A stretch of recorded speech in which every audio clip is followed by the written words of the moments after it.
France is threatening to cut off energy supplies to Britain in the coming weeks in a bitter Brexit retaliating attack over fishing licenses. France has been angered by a decision from the UK and Jersey last month to reject dozens of licenses for French boats to fish in their waters, arguing it breaches the Brexit deal. In what the UK government called a disproportionate move, Paris dramatically warned it will block British vessels from some ports next week if the post-Brexit dispute over fishing licenses is not resolved. The French government also suggested it could restrict energy supplies to the Channel Islands if no deal is reached with the UK as relations since the EU departure further soured. A joint statement from the French Ministers for Europe and for Maritime Affairs added that they do not exclude measures targeting energy supplies to Britain in the coming weeks. Number 10 said the threats do not seem to be compatible with international law and vowed an appropriate and calibrated response if Paris does not back down. If an agreement over the licenses is not struck by Tuesday,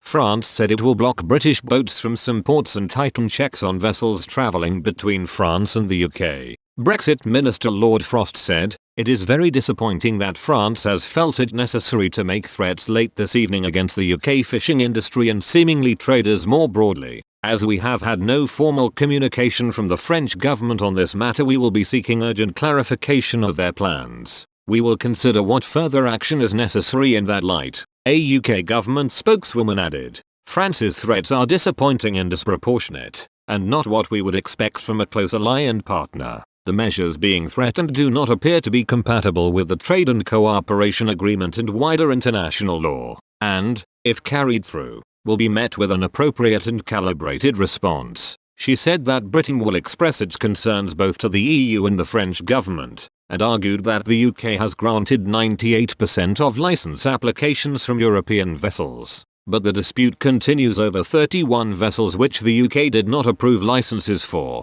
arguing that they did not have supporting evidence for their applications. On Thursday, France seized a British trawler fishing in its territorial waters without a license and issued a verbal warning to a second vessel. "It's not war, but it is a fight," France's Seas Minister Annick Girardin told RTL Radio. French European Affairs Minister Clement Beaune said France would now use the language of force, as that appeared to be all Britain understood. French maritime gendarmes made multiple checks on fishing vessels off the northern French port of Le Havre overnight, the Maritime Ministry said, as France steps up surveillance during negotiations. The seized trawler, now under the control of French judicial authorities, had been rerouted to Le Havre under a maritime police escort and was tied up on the port's quayside. The vessel's captain could face criminal charges, with his catch confiscated, the ministry added. Additional customs checks on goods traveling between Britain and the continent via the Channel Tunnel and ferries could seriously disrupt trade flows just as businesses stock up for the year-end festive period.